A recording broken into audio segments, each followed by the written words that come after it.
अगर आपको वीडियोस के लिए कुछ फुटेजेस चाहिए, इमेजेस चाहिए या फिर आपको बैकग्राउंड साउंड चाहिए, लेकिन आप कॉपीराइट की वजह से परेशान हैं, तो मैं आपको ये बात बताता चलूं कि दूसरे प्लेटफॉर्म तो अपनी जगह, आप YouTube का खुद के प्लेटफॉर्म से भी दूसरों की वीडियोस को उठाकर अपने वीडियोस में इस्तेमाल कर सकते हैं और इसमें किसी किस्म का कॉपीराइट भी नहीं आएगा। जी हाँ, मैं आपको आज की इस वीडियो में ये भी बताऊंगा कि आपने किस तरीके से दूसरे की वीडियोज़ को अच्छे तरीके से यूज़ करना है कि आपको कॉपीराइट ना आए, और दूसरा साथ में आपको कुछ ऐसे प्लेटफॉर्म भी बताऊंगा जहां से आप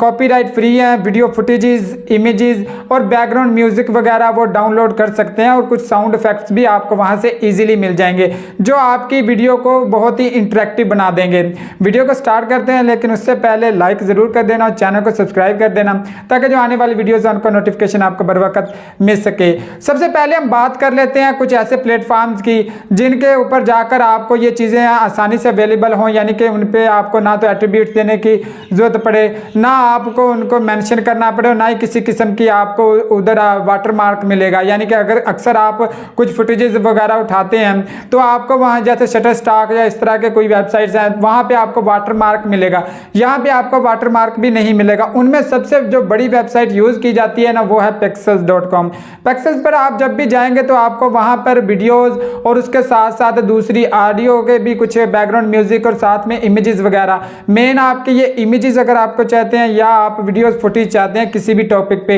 तो आपको पेक्सेल्स वेबसाइट पे मिल जाएंगी। इसका बेनिफिट ये होता है कि पेक्सेल वेबसाइट पे आप जब भी जाते हैं तो आपको उसकी क्वालिटी बड़ी बेहतरीन मिल जाती है, और खुसूसन जो शॉर्ट क्रिएटर हैं उनके लिए अलग से फॉर्मेट में आपको मिल जाएगी और जो लोग हैं उनके अलग आपको वीडियो फॉर्मेट में मिल जाएगी। लेकिन यहाँ पे आपको एक छोटा सा मसला ये दरपेश आता है कि जब आप कैटेगरीज की बात करते हैं, मुख्तलिफ डिफरेंट कैटेगरीज में आप जब भी सर्चिंग करते हैं अपने वीडियोज़ के लिए तो उसमें ज़रा स्टॉक कम है, यानी कि आपको कम वीडियोस मिलेंगी, ज़रूरी नहीं है कि आपको हर टॉपिक पे वहाँ वीडियो मिल जाए। इसलिए एक और प्लेटफॉर्म है जिसका मैं आपको जिक्र करना चाहूँगा वो है पिक्साबे। पिक्साबे एक ऐसा प्लेटफॉर्म है, एक ऐसी वेबसाइट है जहाँ पे आपको बहुत ज़्यादा वीडियो फुटेजेस मिल जाएंगी, बैकग्राउंड म्यूजिक और इमेजेस वगैरह HD क्वालिटी में आपको मिल जाएंगी, और इस पर भी आपको ना कोई वाटर मार्क मिलेगा और ना ही आपको किसी किस्म का एट्रीब्यूट देने की जरूरत पड़ेगी। लेकिन यहाँ पे आपको जो बेनिफिट है वो ये होता है कि जब भी आप पिक्साबे पे जाकर सर्चिंग करते हैं अपने टॉपिक के लिहाज से जो भी वीडियो,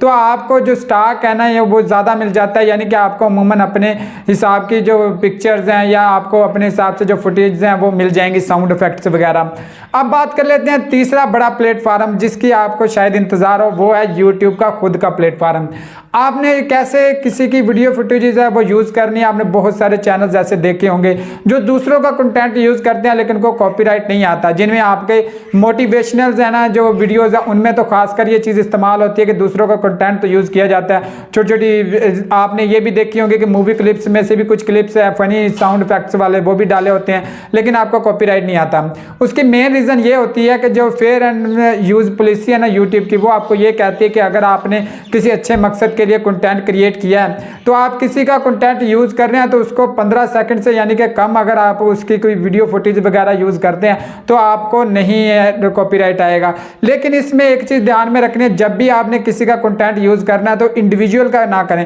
यानी किसी जाती बंदे का अगर आप कंटेंट यूज़ करेंगे ना तो आपको कॉपीराइट आने के चांसेस ज़्यादा होते हैं, क्योंकि वो कॉपीराइट आपको भेज देता है जब भी उसे उसके डार में आता है कि आपने ये यूज़ किया। अगर आप किसी ऑर्गेनाइजेशन का, जैसे आप टीवी प्रोडक्शन का ला लिया, बहुत बड़ी मूवीज़ की कोई भी ऑर्गेनाइजेशन हैं, उनकी कोई छोटी छोटी क्लिप्स आप यूज़ करते हैं अपने वीडियोज़ के लिए तो आपको कॉपीराइट आने के चांसेस बिल्कुल भी नहीं है। और साथ में आपने ये है कि साउंड तो बिल्कुल यूज़ नहीं करना, और साथ एक चीज़ का और ध्यान रखना कि 15 सेकंड से ज़्यादा आपकी वीडियो ना हो। जब भी कोई वीडियो फुटेजेस उठाएं किसी की तो आपकी 10 से 12 सेकंड मैक्सिमम होने चाहिए ताकि वो जल्द बस कवर अप हो सके, और अपनी खुद की क्रिएशन भी उसमें शामिल ज़रूर होनी चाहिए। ये कुछ ऐसे प्लेटफॉर्म्स हैं, इनके अलावा भी बहुत सारे प्लेटफॉर्म ऐसे हैं जहाँ से आप वीडियो डाउनलोड कर सकते हैं, लेकिन ज़्यादातर आपको प्लेटफॉर्म ऐसे मिलेंगे जहाँ पे आपको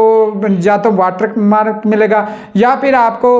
दूसरा उसका एट्रीब्यूट देने की ज़रूरत पड़ेगी। लेकिन एक चीज़ का ध्यान रखना है, जब भी जहाँ से भी आपने कोई भी वीडियो फुटेज उठानी है, अगर आपने यूट्यूब से उठानी है तो आप क्रिएटिव कॉमन्स वाला फ़िल्टर लगा लें। अगर आपने दूसरी किसी पिक्सल्स या पिक्साबेस से उठानी है तो वहाँ पे उसका देख लें कि इसका एट्रीब्यूट देने की ज़रूरत है या नहीं है, क्योंकि नीचे उन्होंने लिखा होता है कि फेयर टू यूज़ है, या फिर आपका कोई रिस्ट्रिक्शंस वगैरह अगर उसने क्रिएटर ने लगाई हुई है तब आप उसको ज़रूर मेंशन कर दिया करें। ये कुछ चीज़ें अगर आप ध्यान में रखेंगे तो आप इजीली फुटेजेस, इमेजेस और बैकग्राउंड म्यूज़िक वगैरह सभी इजीली अपनी यूट्यूब क्रिएशन के लिए वो पा सकते हैं।